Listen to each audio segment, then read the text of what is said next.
tagal-tagal kasi nilang umalis, tapos dito sa tindahan, may mga bumibili, may nagpapadika. Syempre nakikita nila, may Gcash. Good morning! Ayan, pakigising ko lang. Tapos may dumaan na magtitinda ng mga ganito. So, kwento ko lang, gusto nila akong budulin ng worth 7,000 dun sa isang figurine and 3,500 dun sa isang mas maliit na figurine. So, ganito yun. Ayan, yung mga ganito.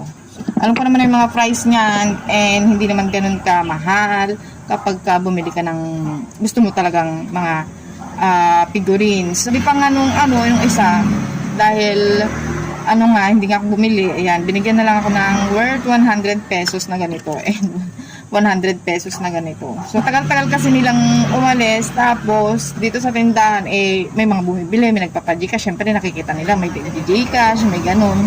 Bili na ako ng ganito para lumalis na sila. No, tulong pa na lang sa kanila yun, yung tag 100 pesos sa akin. Sila na binibili. Ganito pa sila ng free na tubig. Kasi nga, ayaw nga umalis nila.